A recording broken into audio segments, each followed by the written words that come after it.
এটা হলো Darien gap, পৃথিবীর সবথেকে ভয়ানক জায়গা। উত্তর এবং দক্ষিণ আমেরিকার মধ্যে থাকা এই 100 কিলোমিটারের প্যাসেজটা পার করতে গিয়ে প্রতি বছর হাজার হাজার মানুষ প্রাণ হারান। এমনকি এত আধুনিক টেকনোলজি থাকা সত্ত্বেও আজ পর্যন্ত মাত্র 7 বার কোনো গাড়িতে করে এই জায়গাটি পার করা সম্ভব হয়েছে, আর গাড়ি করে পার করতেও সময় লেগেছে কয়েক মাস। এই কারণে অনেকেই এই জায়গাটিকে নরকের দরজাও বলে। কিন্তু এত বিপজ্জনক হওয়া সত্ত্বেও 2023 সালের রিপোর্ট অনুযায়ী ল্যাতিন আমেরিকার বিভিন্ন দেশ থেকে প্রায় 5 লক্ষ মানুষ একটা বেটার লাইফের আশায় এই কুখ্যাত ড্যারিয়ান গ্যাপ ক্রস করার চেষ্টা করেছে। এই মুহূর্তে পৃথিবীর সবথেকে বড় রোড, যেটাকে প্যান আমেরিকান হাইওয়ে বলা হয়, এই রাস্তাটি শুরু হয়েছে নর্থ আমেরিকার আলাস্কা থেকে আর শেষ হয়েছে সাউথ আমেরিকার আর্জেন্টিনায়। কিন্তু আপনি জানলে অবাক হবেন, এই 30,000 কিলোমিটার লম্বা রাস্তাটা ড্যারিয়ান গ্যাপের মাত্র 100 কিলোমিটার জায়গাটির কারণে বিচ্ছিন্ন হয়ে আছে। এই জায়গাটি এতটাই ডেঞ্জারাস যেখানে আজ পর্যন্ত কোনো রাস্তা তৈরি করা সম্ভব হয়নি। ড্যারিয়ান গ্যাপের কারণে নর্থ এবং সাউথ আমেরিকা আজও কোনো রেল বা রোডের মাধ্যমে কানেক্টেড নেই। কিন্তু কেন? কি আছে এই জায়গায়? রাস্তা না বানানোর জন্য কি কোনো প্রাকৃতিক কারণ আছে, নাকি এর পেছনে রয়েছে কোনো গভীর ষড়যন্ত্র? যেখানে কিনা প্লেন বা জাহাজে খুব সহজেই সাউথ থেকে নর্থ আমেরিকা যাওয়া সম্ভব, সেখানে কেন প্রতি বছর লক্ষ লক্ষ মানুষ এই ড্যারিয়ান গ্যাপ পার করার চেষ্টা করছে? তো বন্ধুরা, আমি রয়েছি মিঠুন আপনাদের সাথে। আজকের ভিডিওতে পৃথিবীর নরক ড্যারিয়ান গ্যাপের রহস্য আপনাদের সামনে তুলে ধরবো, আর দেখবো যে ঠিক কি কারণে এখানে আজ পর্যন্ত কোনো রাস্তা বানানো সম্ভব হয়নি। তো ভিডিওটা একদম শেষ পর্যন্ত দেখুন, আর ডেসক্রিপশন বক্সে আমাদের হোয়াটসঅ্যাপ চ্যানেলের লিঙ্ক দেওয়া আছে, সেখানে আপনি জয়েন হয়ে যান লেটেস্ট আপডেটের জন্য। এই মুহূর্তে আপনি যদি সাউথ আমেরিকা এবং নর্থ আমেরিকার দিকে তাকান, তাহলে দেখতে পাবেন যে নর্থ আমেরিকা আর্থিক দিক দিয়ে অনেক বেশি সচ্ছল। এখানের মানুষের জীবন অনেক বেশি উন্নত, তারা অনেক বেশি ইনকাম করে এবং একটা বেটার লাইফ লিড করে। কিন্তু আমেরিকার দেশগুলোর ইকোনমি অনেকটাই দুর্বল, তা সে কলম্বিয়া হোক বা ব্রাজিল। এর মধ্যে আবার আর্জেন্টিনা পৃথিবীর সব থেকে ঋণগ্রস্ত দেশগুলোর মধ্যে একটা। ফলে এই দেশগুলোর মানুষেরা একটা বেটার লাইফের আশায় পাড়ি দেয় নর্থ আমেরিকার এই দেশগুলোতে। কিন্তু সাউথ থেকে নর্থে যেতে গেলে হয় বাই এয়ার মানে প্লেনে যেতে হবে, অথবা জাহাজে যেতে হবে। কিন্তু এই যে মানুষগুলোর কথা বললাম, এদের কাছে এত পরিমাণ টাকা নেই যে তারা বাই এয়ার বা জাহাজে ভিজিট করবে। ফলে এদের কাছে যে শেষ রাস্তাটা থাকে সেটা হলো পায়ে হেঁটে নর্থ আমেরিকা যাওয়া, আর এই জন্য তাদেরকে পার করতে হয় ভয়ানক ড্যারিয়ান গ্যাপ। তো চলুন এবার দেখে নেই যে ঠিক কি কারণে এই ড্যারিয়ান গ্যাপ পার করা ভীষণই কঠিন। প্রথম যে কারণটা হলো সেটা হলো ড্যারিয়ান গ্যাপের জিওগ্রাফি। ড্যারিয়ান গ্যাপের অবস্থান নিরক্ষরেখা থেকে 800 কিলোমিটার দূরে। ফলে সারা বছর এখানে প্রচণ্ড গরম থাকে। এখানে টেম্পারেচার 35 থেকে 40 ডিগ্রি পর্যন্ত চলে যায়। এবার আমাদের এখানে যা গরম পড়ে তাতে আপনার এই উষ্ণতা একটু কম মনে হতে পারে, কিন্তু ড্যারিয়ান গ্যাপের দুই পাশে রয়েছে দুটো মহাসমুদ্র, প্রশান্ত মহাসাগর এবং আটলান্টিক মহাসাগর। এই দুটো মহাসাগর থেকে প্রচুর পরিমাণে জলীয় বাষ্প এই ড্যারিয়ান গ্যাপে আসে, যার কারণে উষ্ণতা 50 ডিগ্রির কাছাকাছি পৌঁছে যায়। এসবের পাশাপাশি এখানের ভূমি সমতল নয়, কোথাও 60 মিটার উঁচু পথ, আবার কোথাও রয়েছে 2000 মিটার উঁচু পাহাড়, যার কারণে এই পথ পার করতে গেলে শরীর অনেকটাই ক্লান্ত হয়ে যায়। এমনকি খিদা এবং তেষ্টাতেও অনেকে প্রাণ হারায়। এগুলো ছাড়াও এই এলাকাটা রেইন ফরেস্টের মধ্যে পড়ে, যার কারণে সারা বছরই এখানে ভারী বৃষ্টি হয়, যার পরিমাণ বছরে প্রায় 5200 মিলিমিটার। আর মে থেকে সেপ্টেম্বরে এখানে বৃষ্টির পরিমাণ আরও বেড়ে যায়, যার কারণে এখানে নদীগুলোতে হঠাৎ বন্যা শুরু হয়। বেড়ে যায় জলের স্তর, যা তাঁবুসহ মানুষদের ভাসিয়ে নিয়ে যায়। বৃষ্টির পাশাপাশি রয়েছে গভীর ঘন জঙ্গল। এখানে কোনো মোবাইলের নেটওয়ার্ক নেই।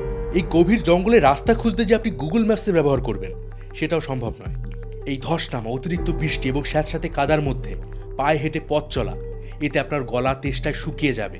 কিন্তু এত পরিমাণ নদী থাকা সত্ত্বেও এখানে পানীয় জলের সোর্স খুবই কম। একটু আগে যে সমস্ত অসুবিধাগুলো বললাম, এগুলো কাটিয়েও যদি আপনি এগিয়ে যেতে পারেন, তাহলে আপনার জন্য অপেক্ষা করছে জঙ্গলের ভয়ানক সব প্রাণী। ড্যারিয়ান গ্যাপে আছে পৃথিবীর সব থেকে বিষাক্ত ব্যাঙ, যা ছুলেই মানুষের মৃত্যু হতে পারে।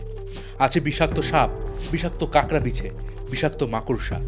যারা এই পথ পাড়ি দেয়, এগুলো তাদের কাছে মৃত্যুর দূতের মতো বারবার সামনে আসে, আর অনেকেই এদের হাতে বলি হয়। তবে এই বাধা পার করলেও একটা জিনিস থেকে আপনি কোনোভাবে বাঁচতে পারবেন না, আর সেটা হলো অগণিত মশার ঝাঁক। এই মশার কামড়ের সাথে সাথে আপনি কয়েক মুহূর্তের মধ্যে ডেঙ্গু, ম্যালেরিয়া, চিকেনগুনিয়া এমন ভয়াবহ সব রোগে আক্রান্ত হবেন। আর আগেই বলেছি যে এই জঙ্গলের মধ্যে কোনো বসতি নেই, কোনো হসপিটাল নেই, তাই ডেঙ্গু বা সাপের কামড় ছাড়াও পথ চলতে গিয়ে যদি আপনার পাও ভেঙে যায়, আপনার ওখানেই মৃত্যু হতে পারে। আর এই দুর্গম উঁচু নিচু পথে আপনাকে যে কেউ কাঁধে করে নিয়ে যাবে, সেটাও সম্ভব নয়। এবার আপনার মাথায় একটা প্রশ্ন আসবে যে এত কষ্ট করার কি আছে? এখানে তো একটা রাস্তা বানিয়ে নিলেই হয়, আর রাস্তার মাধ্যমে তো দুটো মহাদেশকে কানেক্ট করা যাবে। ড্যারিয়ান গ্যাপে রাস্তা বানানো ভীষণই ডিফিকাল্ট, কারণ গ্যাপের মধ্যে দিয়ে যাওয়ার সময় যে সমস্যাগুলোর মুখোমুখি হতে হয়, এখানে রাস্তা তৈরি হলে কনস্ট্রাকশন ওয়ার্কারদেরও সেম প্রবলেম ফেস করতে হবে। অতিরিক্ত গরম, উঁচু নিচু এলাকা, ভূমিধস, এসবের জন্য এখানে যে কোনো কনস্ট্রাকশনের কাজ করাই ভীষণ চ্যালেঞ্জিং, যাতে সময় এবং টাকা দুটোই বেশি খরচ হবে। এছাড়া একের পর এক ভয়ানক রোগ ওয়ার্কারদের মৃত্যুর দিকে ঠেলে দেবে। তাছাড়া অতিরিক্ত বৃষ্টির কারণে কংক্রিট এবং অ্যাসফাল্ট শুকাবে না, যার ফলে রাস্তা তৈরি করা অসম্ভব হয়ে যাবে। এবার ভাবার বিষয় হলো, পৃথিবীতে তো এর থেকেও দুর্গম জায়গায় এর আগেও অনেক রাস্তা তৈরি হয়েছে, তাহলে ড্যারিয়ান গ্যাপে কি কোনোভাবেই রাস্তা নির্মাণ করা সম্ভব নয়? দেখুন, রাস্তা নির্মাণ যে একেবারেই অসম্ভব তা কিন্তু নয়। আসলে এখানে রাস্তা না বানানোর পেছনে একটা গভীর ষড়যন্ত্র রয়েছে, যারা আসলে চায় না যে এই দুটো মহাদেশের মধ্যে কখনো কোনো রাস্তা হোক। চলুন এবার সেই কারণটাও বলি। 1936 সালে আলাস্কার প্রুডো বে থেকে শুরু করা হয় পৃথিবীর সবথেকে লম্বা হাইওয়ে নির্মাণের কাজ, যার লক্ষ্য ছিল নর্থ এবং সাউথ আমেরিকাকে একটিমাত্র রাস্তা দিয়ে সংযোগ করা। আগামী প্রায় 30 বছর ধরে প্রায় 30,000 কিলোমিটার লম্বা রাস্তা তৈরি হয়, যেটা শেষ হয় আর্জেন্টিনার উশুয়াতে।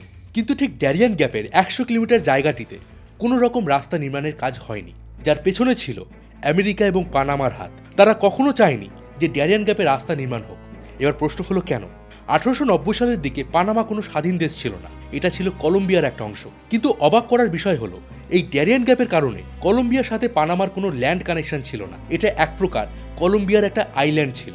এতে পানামার শাসনকাজ চালাতে কলম্বিয়ান গভর্নমেন্টের অনেক অসুবিধা হতো। এমনকি পানামার ডেভেলপমেন্টের দিকেও কলম্বিয়ার বেশি গুরুত্ব দিত না। আর এই অবস্থায় পানামায় একটা স্বাধীনতার দাবি উঠতে থাকে। এদিকে একই সময় আমেরিকাও পানামার দিকে চোখ দিয়ে বসেছিল। আমেরিকা তখন অর্থনৈতিক দিক দিয়ে ভীষণ শক্তিশালী হয়ে উঠেছিল, কিন্তু তারা ব্যবসার ক্ষেত্রে একটা সমস্যায় পড়ে। আমেরিকার পূর্ব উপকূল থেকে পশ্চিম উপকূলে কোনো জাহাজকে আসতে হলে সম্পূর্ণ সাউথ আমেরিকা ঘুরে তবে আসতে হতো, যার ফলে সময় অনেক বেশি লাগতো। এমনকি ভবিষ্যতে কোনো যুদ্ধের সময়ও নেভি সহজে পৌঁছানোর কোনো রাস্তা ছিল না। আর ঠিক এই সময় পানামার মধ্যে থেকে একটা ক্যানাল বানানো হচ্ছিল, যার মাধ্যমে খুব সহজেই কোনো জাহাজ প্রশান্ত মহাসাগর থেকে আটলান্টিক মহাসাগরে যেতে পারত। আর আমেরিকার জন্য এই ক্যানালটা ভীষণই গুরুত্বপূর্ণ হয়ে যায়। কিন্তু আমেরিকা জানতো যে কলম্বিয়া ভবিষ্যতে হয়তো তাদের এই ক্যানাল ব্যবহার করতে নাও দিতে পারে, তাই আমেরিকার এই ক্যানালের উপর কন্ট্রোল রাখা ভীষণই জরুরি হয়ে পড়ে। আর ঠিক তখনই ডেমোক্রেসির বুলিয়া উড়িয়ে আমেরিকা পানামার স্বাধীনতা আন্দোলনে মদত দিতে থাকে, ঠিক যেমনটা তারা ইরাক এবং আফগানিস্তানে করেছিল। এই বিষয়ে আপনারা যদি কোনো আলাদা ভিডিও চান তো কমেন্ট বক্সে অবশ্যই জানাবেন।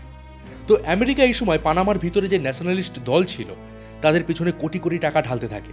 এতে পানামার স্বাধীনতা সংগ্রাম আরও মজবুত হয়। এদিকে কলম্বিয়া যে বাই রোড নিজেদের আর্মি পাঠাবে সেটাও সম্ভব ছিল না, কারণ কলম্বিয়ার পানামার মধ্যে আছে এই ভয়ানক ড্যারিয়ান গ্যাপ। আর্মি কখনোই এই এলাকা পার করে পানামা যেতে পারতো না। তখন কলম্বিয়া জলপথে তাদের নেভিকে পানামার দিকে পাঠায়। কিন্তু সেই মুহূর্তে আমেরিকা কি করে, তাদের শক্তিশালী নেভি দিয়ে তারা পানামাকে চারিদিক দিয়ে ঘিরে একটা শিল্ডের মতো বানিয়ে ফেলে। এর ফলে কলম্বিয়ার নেভি কখনো পানামাতে পৌঁছতে পারে না। এদিকে কলম্বিয়াও জানতো যে তারা আমেরিকার শক্তিশালী নৌবাহিনীর সাথে পেরে উঠবে না, ফলে কলম্বিয়া এবার পিছু হটতে থাকে। এরপর 1903 সালে 3রা নভেম্বর পানামা নিজেকে একটি স্বাধীন দেশ হিসাবে ঘোষণা করে। আর পানামাকে একটি স্বাধীন দেশ হিসাবে মান্যতা দেওয়া প্রথম কান্ট্রি ছিল কিন্তু আমেরিকা। পানামা স্বাধীনতেই আমেরিকা তাদের সাথে একটা চুক্তি করে সদ্য তৈরি হওয়া পানামা ক্যানাল নিয়ে। এতে আমেরিকা এই সম্পূর্ণ পানামা ক্যানেলের উপর নিজেদের কন্ট্রোল নিয়ে নেয়। আর এর সুরক্ষার জন্য আমেরিকা নিজের আর্মি আর নেভিকে সম্পূর্ণ পানামা ক্যানাল জুড়ে ডিপ্লয় করে দেয়। আর 1903 থেকে 1999 সাল পর্যন্ত পানামা ক্যানাল আমেরিকার কন্ট্রোলেই ছিল। আর আজও পানামা ক্যানাল আমেরিকার জন্য সমানভাবে গুরুত্বপূর্ণ। এবার পানামা স্বাধীনতায় যে ড্যারিয়ান গ্যাপের গুরুত্ব ছিল, আশা করি সেটা আপনি বুঝতে পেরেছেন। আর ঠিক এই কারণে পানামাও চায় না যে এখানে রাস্তা তৈরি হোক, কারণ রাস্তা তৈরি হলে ভবিষ্যতে কলম্বিয়ার কাছে সুযোগ থাকবে যে তারা চাইলে আবার নিজেদের পূর্ণ এলাকা দখল করার জন্য তারা স্থলপথে আর্মি পাঠাতে পারবে। সেক্ষেত্রে পানামার পাশাপাশি পানামা ক্যানালও ঝুঁকিতে পড়বে। আর এটা আবার আমেরিকার জন্য একটা ডিজাস্টারের মতো কাজ করবে। তো শর্টে বলতে গেলে ড্যারিয়ান গ্যাপে কোনো রাস্তা না থাকা আমেরিকা আর পানামা দুজনের সিকিউরিটির জন্যই ভীষণ গুরুত্বপূর্ণ। তবে এখানে রাস্তা না বানানোর জন্য এই দুটো দেশের কাছে আরও কয়েকটা মেজর রিজন আছে। একটা হলো ড্রাগ কার্টেল। কলম্বিয়ার জিওগ্রাফি কোকেন চাষের জন্য ভীষণই উপযোগী। 2022 সালের একটা রিপোর্ট অনুযায়ী পৃথিবীর 60% কোকেন কলম্বিয়াতে তৈরি হয়। আর উত্তর আমেরিকা হলো এই কলম্বিয়ার কোকেনের সব থেকে বড় মার্কেট। আমেরিকার একটা হিউজ পপুলেশন এই কোকেনের নেশায় আক্রান্ত। 2016 সালে পৃথিবীর 37% কোকেন আমেরিকায় বিক্রি হয়েছিল। আর এই কোকেন সাপ্লাই আমেরিকায় বন্ধ করার জন্য আমেরিকান সরকার বহুদিন ধরে লড়াই করছে। আপনাদের ওই ড্রাগ লর্ড পাবলো এসকোবারের কথা নিশ্চয়ই মনে আছে, যেই কোকেনের ব্যবসা করে পৃথিবীর সব থেকে ধনী ব্যক্তি তালিকায় চলে এসেছিল। সেই সময় ছোট ছোট প্লেনে আর বোটে করে কলম্বিয়া থেকে কোকেন স্মাগল করা হতো। তবে বর্তমানে আমেরিকা অনেক উন্নত রাডার সিস্টেম এখানে ডিপ্লয় করেছে, যার কারণে প্লেনে বা বোটে করে কোকেন স্মাগল করা অনেকটাই বন্ধ হয়ে গেছে। এদিকে ড্যারিয়ান গ্যাপের রাস্তায় যে তারা ড্রাগ পাঠাবে সেটাও সম্ভব ছিল না। তাই এখন বেশিরভাগ কোকেন সরাসরি আমেরিকায় পাচার না করে আমেরিকার আশেপাশের দেশগুলোতে তারা জলপথে পাঠিয়ে দেয়। কিন্তু সেখানেও মাঝে মধ্যেই নেভির হাতে বড় বড় কোকেনের জাহাজ ধরা পড়ে। এবার এই মুহূর্তে যদি ড্যারিয়ান গ্যাপে রাস্তা নির্মাণ করে কলম্বিয়া আর পানামাকে যুক্ত করে দেওয়া হয়, তাহলে সেটা ড্রাগ মাফিয়াদের কাছে হাতে চাঁদ পাওয়ার মতো হয়ে যাবে। তারা খুব সহজেই বাই রোড এই ড্রাগ পৌঁছে দিতে পারবে। এতে পানামাতেও ড্রাগ অ্যাডিকশন বেড়ে যাবে আর তাদের দেশের যুব সমাজেরও ক্ষতি হবে। আর এই ড্রাগ যখন পানামা থেকে কোস্টারিকা এবং মেক্সিকো হয়ে আমেরিকায় পৌঁছাবে, সেটা আমেরিকার জন্য ক্ষতিকারক হবে। তাই আমেরিকা এবং পানামা দুজনেই চায় না যে ড্যারিয়ান গ্যাপে কোনো রাস্তা নির্মাণ হোক। এবার দ্বিতীয় যে কারণটা রয়েছে সেটা হলো অবৈধ অনুপ্রবেশকারীরা। নর্থ আমেরিকার দেশগুলো বরাবরই ভীষণ স্টেবল, এখানে জীবনযাত্রা অনেক উন্নত, কিন্তু সাউথ আমেরিকার বেশিরভাগ দেশের অবস্থাই বেহাল। কলম্বিয়াতে ড্রাগ মাফিয়াদের কারণে মাঝে মধ্যেই খুন খারাপি লেগে থাকে। একসময় তো পাবলো এসকোবার দেশের সরকার বদলে ফেলার চেষ্টা করেছিল, সে গল্প না হয় আপনাদেরকে অন্য কোনো ভিডিওতে বলবো। এছাড়া রয়েছে ভেনেজুয়েলা, এখানে অফুরন্ত তেল থাকা সত্ত্বেও এখানের ইকোনমি একদম ডুবে গেছে। টাকার মান এতটাই কম যে একটা রুটি কিনতে গেলেও আপনাকে 2 ব্যাগ ভর্তি করে টাকা নিয়ে যেতে হবে। এইসব কারণে সাউথ আমেরিকার বেশিরভাগ দেশের জনগণ নর্থ আমেরিকা যেতে চায়।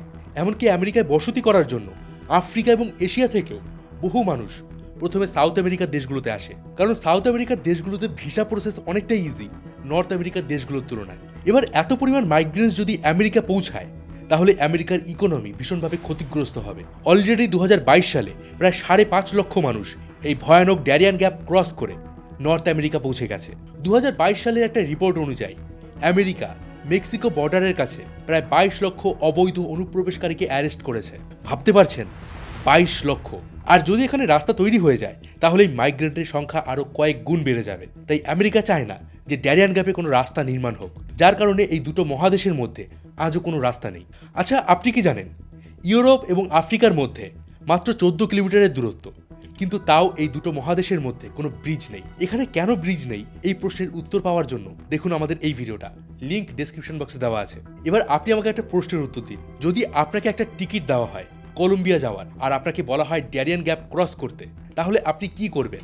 এবার আমাকে যদি জিজ্ঞাসা করেন, আমি তো অবশ্যই যাব, কারণ লাইফে এরকম একটা অ্যাডভেঞ্চার অবশ্যই থাকা দরকার। আর হ্যাঁ, যেটা বলতে ভুলে গেছিলাম, এই ড্যারিয়ান গ্যাপে হাই টেম্পারেচার, উঁচু নিচু পথ, বন্যা, ধস, বিষাক্ত সাপ, কাঁকড়া বিছে, মশা, এগুলো ছাড়াও জঙ্গলের ভেতরে আছে কোকেন মাফিয়াদের গোপন আড্ডা। তারা কিন্তু মাঝে মধ্যেই এই জায়গা দিয়ে পার হওয়া অনেক মানুষদেরকে কিডন্যাপ করে নিয়ে যায় আর তাদেরকে দিয়ে সারা জীবন কোকেন তৈরি করায়। এবার বলুন, আপনি কি যাবেন? যারা যারা আমাদের ভিডিও দেখছেন অথচ লাইক করছেন না, তাদেরকে রিকোয়েস্ট করবো অবশ্যই লাইক করে দিন আর সাবস্ক্রাইব করে দিন আমাদেরকে এমনই সব ইন্টারেস্টিং ভিডিও দেখার জন্য। তো দেখা হবে পরের ভিডিওতে, ততদিন ভালো থাকবেন, সুস্থ থাকবেন। আর আমি ছিলাম মিঠুন আপনাদের সাথে।